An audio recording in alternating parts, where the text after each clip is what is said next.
ABG interpretation, or known as arterial blood gases. What is arterial blood gases? Arterial blood gases, or known as an ABG, is a procedure to measure the acidity and the levels of oxygen and carbon dioxide in the blood from an artery.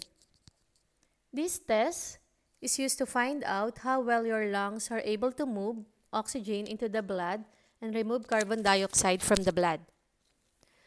Your arterial blood gas test results may show whether you are getting enough oxygen, your lungs are exhaling enough carbon dioxide, your kidneys are working properly,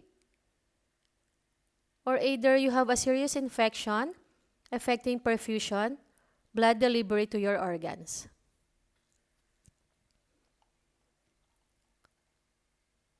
The nurses need to know what are the normal ABG values. The normal values of pH is 7.35 to 7.45. pH is to measure hydrogen ions in the blood, either acidity or alkalinity.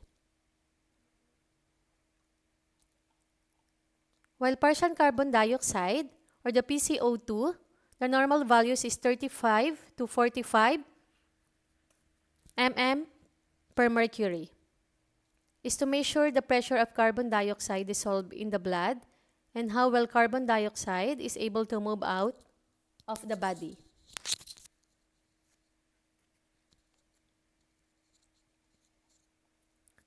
Bicarbonate. The normal values of bicarbonate is 22 to 26 megs per liter.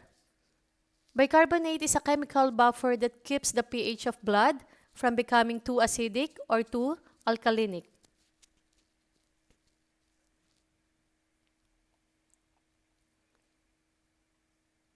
Partial pressure of oxygen, or the PaO2. The normal values is 80 to 100 mm per mercury. This partial oxygen is to measure the pressure of oxygen in the blood and how well oxygen is able to move from the air space of the lungs into the blood. ABG interpretation. How to interpret ABG? Mastering in ABG interpretation is easy. What is the normal values of pH?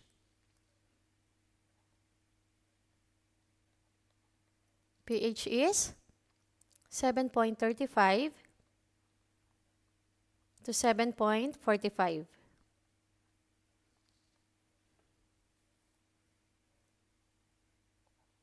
Partial carbon dioxide, 35 to 45. Bicarbonate, 22 to 26.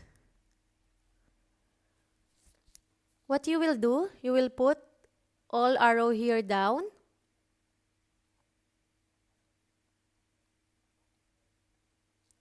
And in your right, you will put arrow all up.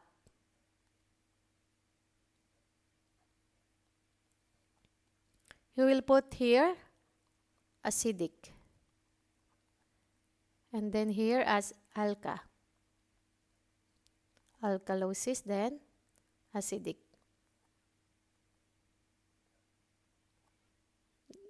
Then alkalosis, acidosis, alkalosis. Remember the word Rome?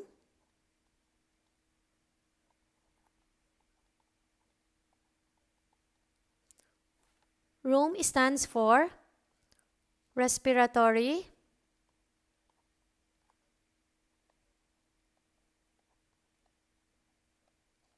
opposite,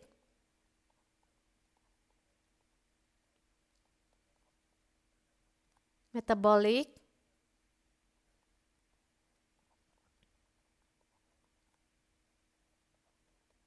equal.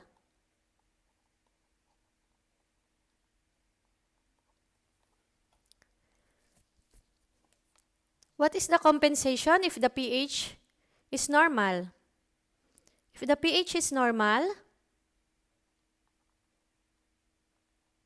the compensation is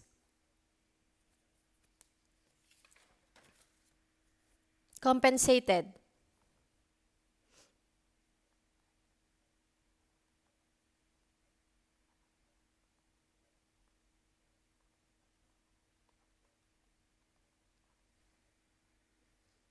If the PCO2 or the bicarbonate is normal, either the two is normal,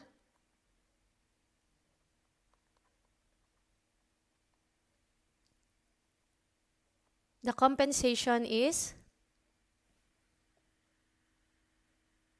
uncompensated.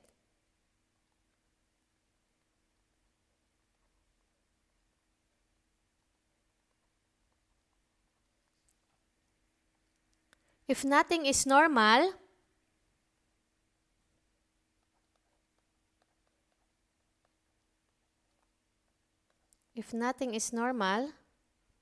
the compensation is partially compensated.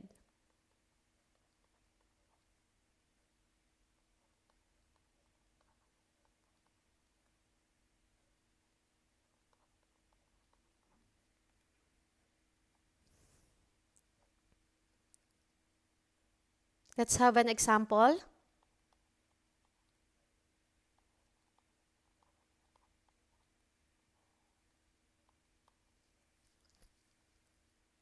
pH is 7. 7.0. PCO2 is 50. Bicarbonate is 24. pH is 7.0. It means this one, down. This is acidosis. Partial carbon dioxide is 50. It means this one is high. It means this one is acidosis. The bicarbonate is 24. This one is normal. What is the answer? The answer is respiratory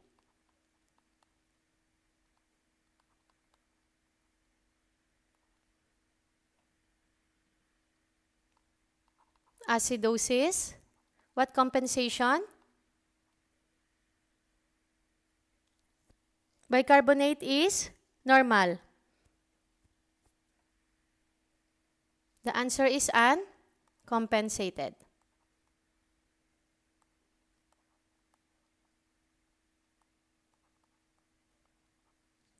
The answer is respiratory acidosis uncompensated.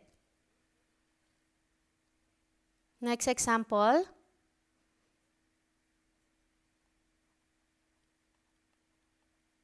If pH is 7.50,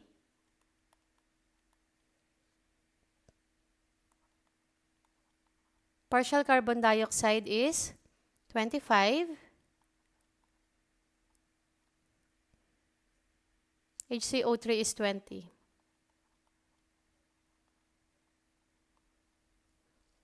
pH is 7.5. High or low? It's high. This one is alkalosis. Partial carbon dioxide, 25. High or low? It's low. This one is alka.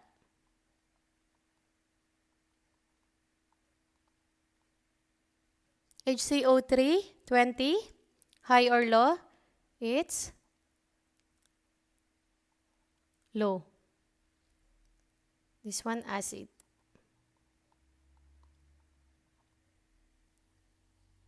What is the answer? The answer is respiratory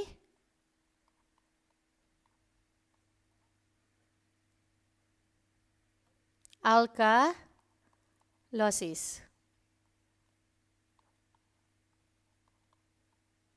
What is the compensation? Do you see any normal values? It's nothing. If there is no any normal values, the compensation is partially compensated.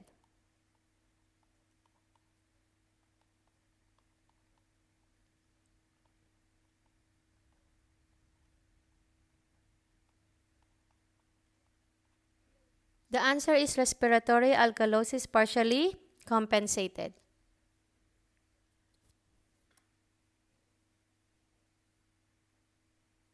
Next example.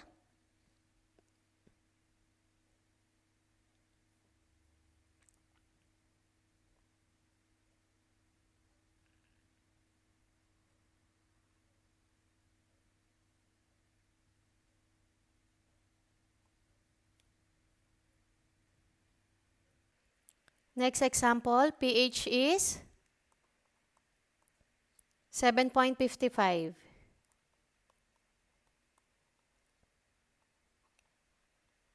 Partial carbon dioxide, 38. HCO3,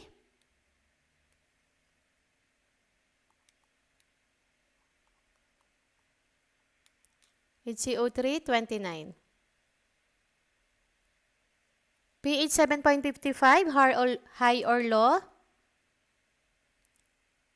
High. Alkalosis. PCO2 is 38. PCO2 is normal. HCO3 29. High or low? High. Alkalosis. What's the answer? The answer is metabolic alkalosis.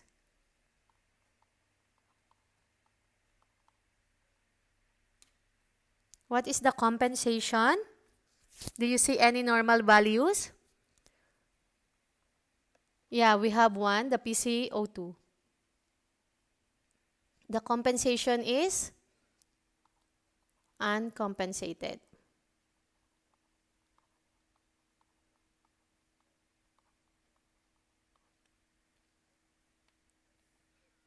Next example, pH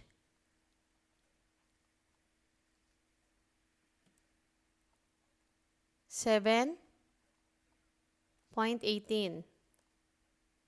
Partial carbon dioxide is 30. HCO3, 18.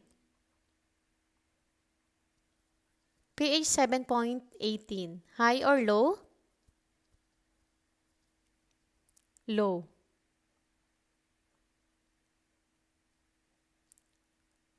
You put acid here. How about the PCO2? PCO2 is 30. Low. Alkalosis. How about bicarbonate? Bicarbonate is 18. The answer is low also. You put acid here. What is the answer? The answer is metabolic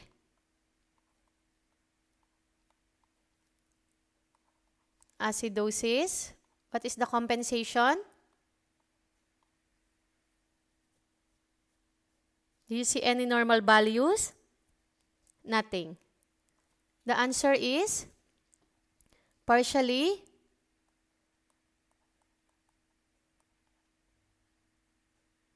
compensated.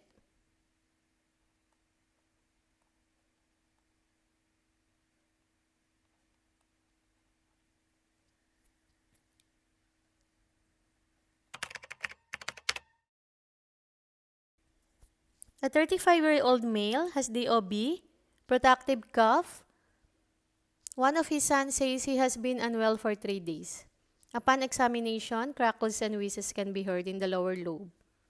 He has tachycardia and a bounding pulse. Measurement of ABG shows pH is 7.30, partial carbon dioxide 68, bicarbonate 28, partial oxygen 60. How would you interpret this?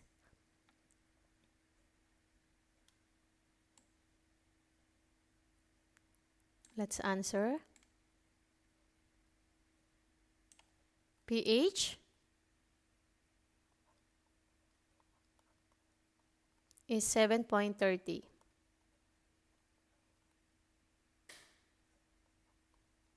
PCO2, 68.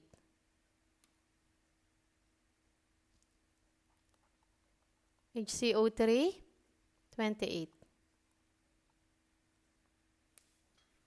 7.30. What is the normal value? 7.35 to 7.45. This one is low. Acid. How about the partial carbon dioxide? 68. 68 is high. Acid. Acidosis. Bicarbonate. Bicarbonate is 28. High or low? This one is high also. This one, alkalosis. What is the answer?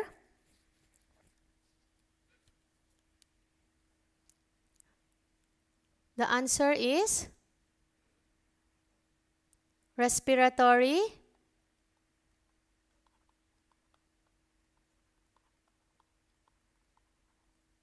acidosis. What is the compensation? Nothing is normal. Nothing is normal. The compensation is partially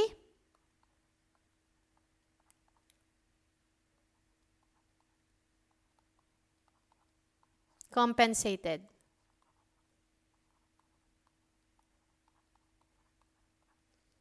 This is the answer. Respiratory acidosis partially compensated. We will check if our answer is correct.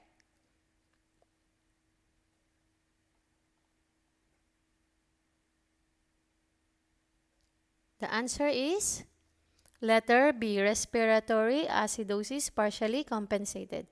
This is the answer. The one with the highlighted, the bold one.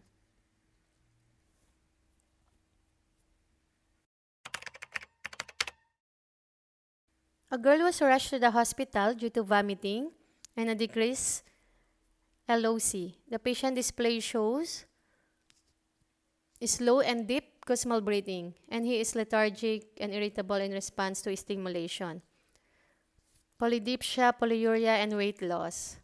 Measurement, pH shows pH 7, partial oxygen 90, partial carbon dioxide 23, HCO3 is 12.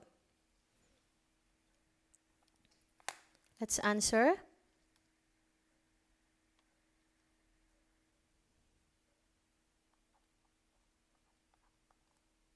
pH is 7.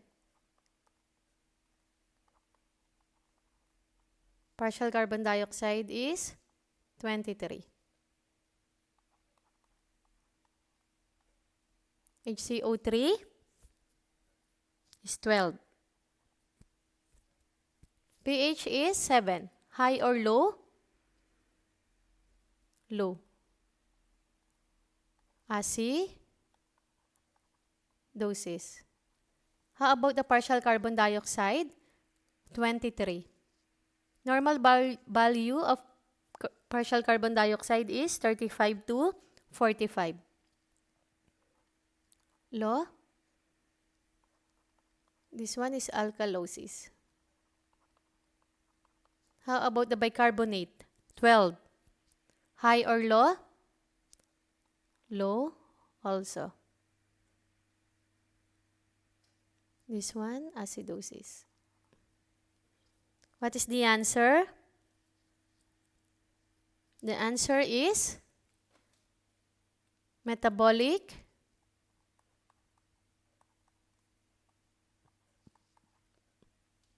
acidosis. What is the compensation? Do you see any normal values? No. No, right? The compensation is, nothing is normal. The compensation is partially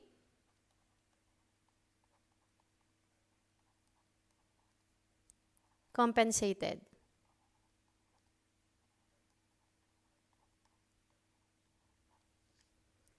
The answer is metabolic acidosis partially compensated.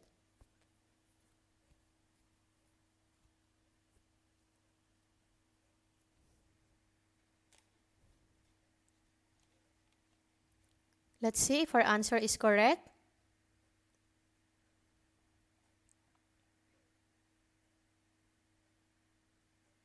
Metabolic acidosis partially compensated. The answer is letter D, the one with the bold one.